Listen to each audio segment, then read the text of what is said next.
And welcome back, students. We are going to dive into our next lesson. So to get started here, let's first click on our new file button and let's create another image. Let's make sure this is in pixels. We're going to do something a little smaller here. Let's do something like 40 by 40, just so we can get a good feel of just how pixels work in conjunction with our images. Now for this purpose, I'm going to take off the artboard and I'm going to leave the background as white. So I'm going to go ahead and create that image, and you notice we have a very small square here. And that's because, again, our size is 40 pixels by 40 pixels. So it's not a very large image here. But if I hit Control 0, you can see it zooms all the way in here. Now that might be a little too much for you, so you can just, of course, zoom that out just a little bit. And you have some options available to you. All right. Now, if I wanted to, per se, do something with this image, I have, of course, lots of options. I told you about some of the tools that we can work with before. And so let's first, of course, start off with looking at the ability to make pixel art. Now, before we do anything else, I'm going to come up here to Edit, go down to Preferences, which is at the very bottom. And then once I'm on Preferences, I'm going to click on General. Now, in here, you'll see an option that says Image Interpolation, Bicubic Automatic.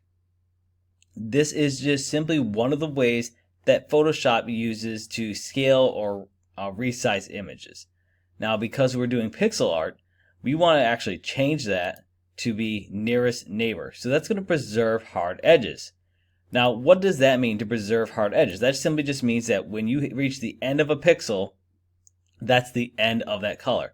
Whereas if I had something that's more, let's say, the bicubic, or the smoother, sharper, it's going to try to make a best guess if we were to resize that image.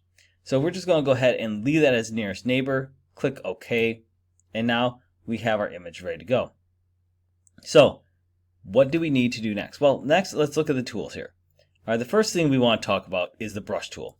Now, the brush tool is just like a paintbrush, and you can see right now it is very large. If your brush tool is this size, because Photoshop a lot of time defaults to 30 pixels, you can see it's quite large. I can, of course, come over here and click on this value to change it, or I can use the brackets keys on my keyboard to go ahead and resize it. Pressing the left bracket will make my brush smaller. Pressing the right bracket will make it larger. And now, if you don't know where the bracket is, of course, that's right next to your Enter key or right next to the letter P there on your keyboard. You can find the left bracket. So this is a pretty big. I'll make it just a little smaller here, but just for demonstration purposes, I'm going to go ahead and paint this. Now, if you notice, as I use the brush tool, you will notice that we have our solid blue line here, because my color is blue from last time. But you will also notice that the edges here kind of fade away. All right, so it's not making a nice, good, solid blue line. Now, there are times we do want this, but for our purposes right now, we don't want this. We want something that's nice and crisp. That's simply just going to paint where we're doing it.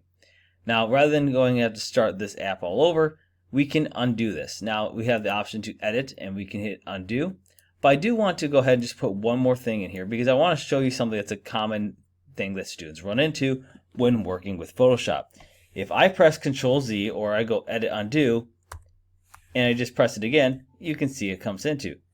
It goes away. Now, sometimes though, when students have multiple steps, sometimes they will have to do a step backwards, so toggle last state. If you run into that, it's just all Control Z. Otherwise, as long as you can just use Control Z, you'll notice that it goes away. Now, if we want to adjust this, we want to get this so it's nice and hard. I'm going to go back to the brush tool here on my toolbars, and you will notice that underneath the brush tool is something called the pencil tool. So I'm going to click on pencil tool, and you see now as I click and drag it, you'll see that each of those spots, instead of being faded and making this kind of gradient that kind of fades out, it is simply painting exactly the pixels that I have dragged over. So you can see this is how the brush tool would paint. This is how the pencil tool will paint. And I'm just going to do a couple more lines here just for effect. All right. Now, you can see I closed this area in here. And there's a reason why I did that. Because we also have something known as the paint bucket tool. The paint bucket tool allows us to rapidly fill an area. And of course, that can be very, very advantageous if I want to color an area really quickly. So for example, if I wanted to fill this area right here, if I have my paint bucket tool and it's on foreground, I'm going to go ahead and click that, and you can see that it automatically fills the area in. A lot faster than trying to paint each of those pixels individually with the brush tool. Now let's say I want to kind of erase something or get rid of some layers. I have, of course, the eraser tool. The eraser tool is very powerful, and that it will do just what it says. It will erase. Now I'm going to change the color of the eraser here in a second, because one thing I want to point out is right down here at the very bottom here, where we have our colors. Remember last time we clicked on this, we changed it to blue. If right above that you see it says there's a black and white symbol, that allows me, if I click on that, resets this to the default black and white. If I click on the little arrow there, it will flip which color the eraser is going to be. So for example, you can see right here, I have now the brush tool will paint in white, the eraser will paint in black. So whatever is the foreground color is typically going to be your brush or your pencil, and whatever is the background color is going to end up being your eraser. Now I'm going to go ahead and change this just to a red, and let's make that eraser just a little bit smaller. And if I brush over this with my eraser, you see right now what happened is, oh look, we're in brush mode. All right, very important to make sure you check that, because we don't want that in brush mode. We want that to be in pencil mode. So I'm going to go ahead and change it to pencil. And so then if I paint with this, you can see again, it's painting solid. Now you might say, well, wait a minute, isn't this the exact same thing as if I had been using the pencil tool or the brush tool? Just it's flipped around. Well, let's go ahead and grab our move tool here. And if I click and drag on any of these things, now notice it says it's currently a background layer. It's because this is locked. So if I just hit convert to normal layer, all right, you can see it's now an image that I can now drag around and manipulate. All right, I can use my selection tool, and you can see right now it's just that. But if I were to have another layer, this is where the eraser tool starts coming handy. If I make another layer just real quick, I'm going to go back to my pencil tool real quick. And let's just say I'm going to switch this back. There's a face I made real quick, and let's just go ahead and reset that. Make our pencil black, or our eraser, excuse me. We're going to make the eraser black. And let's go ahead and if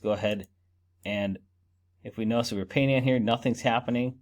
All right, nothing seems to be occurring in this location. But if I go ahead and grab my move tool, you can see now there's some looks like almost missing pixels here. All right, and that's because of how that eraser tool is working. So it's going in and starting to fill things in.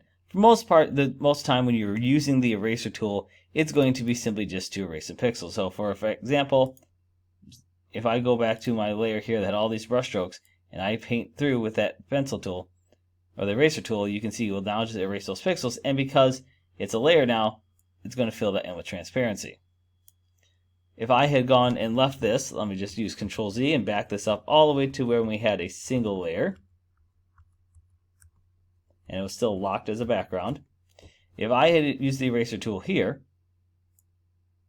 all right, so now you can see it's painting black, right? Because that's what our eraser is currently set to. And if I, of course, it's going to complain because it's not doing that. You can see it's filling in with black, and that's because, again, the eraser color is black. If I change that color, let's say to like a yellow or an orange, use the eraser tool, it will now color with whatever that color is. So that gives you some control over the eraser tool, because again, that is going to be something that we use. If we go and unlock that, and again, make this a layer just so we can see a different layer effect, and I go ahead and use that eraser tool, I'm just going to paint here real quick. All right, you don't see anything here because, again, there's nothing currently on this layer. But if I grab my pencil tool and just paint some random stuff in here, and then if we grab our eraser tool, like, we don't necessarily see that, but if I come through here on layer 1, let's just say I'm just going to erase. Now notice layer 0 is not being erased, but if I go back to layer 1, you can see that the eraser has erased those areas. Now the last thing I'm going to show you is a gradient. All right. So the gradient tool, of course, it looks kind of like a rectangle, and sometimes you will see it here where the paint bucket is. So if I, instead of a paint bucket, I go to gradient, and I go ahead and drag that line across. You can see it fills that whole layer in right now. All right, so it's gone from dark to white. Now, if I want that to instead be, let's say, color, if I come back up here, and I click that little drop down, you can see, of course, there's different options. I can also click on it, it brings up the same thing. But if I click on it, I have and expand, let's say, basics. It gives me some basic black and white ones. Blues, there's some blue color gradients, purples, purple color gradients, and so on and so forth. And you can do things like neutrals, pastels, iridescent, cloud. You have a bunch of different options in here of what you want to do. Let's just, for example, pick an orange one. So this is an orange gradient. You can see once I click on it, it changes the gradient color up here. So using my gradient tool again, let's just go ahead and just draw a line through here. And you see that it automatically recolorizes each of those pixels accordingly. And each of those pixels, again, each of these is one independent color. They have not each all of a sudden sprouted more than one color. If I were to zoom in on those individual pixels, you will see that those individual pixels have a unique color to them. It just looks like it's a nice gradual transition because, first off, we have 40 pixels by 40 pixels. But if this was, for example, a 8 by 8 pixel, it would be a lot more jarring seeing the colors change. But even then, Photoshop does a pretty good job of making sure these colors blend very nicely. All right, that's going to wrap up what we do today. It's given us a nice, good introduction to being able to create pixel art. And I will see you next time.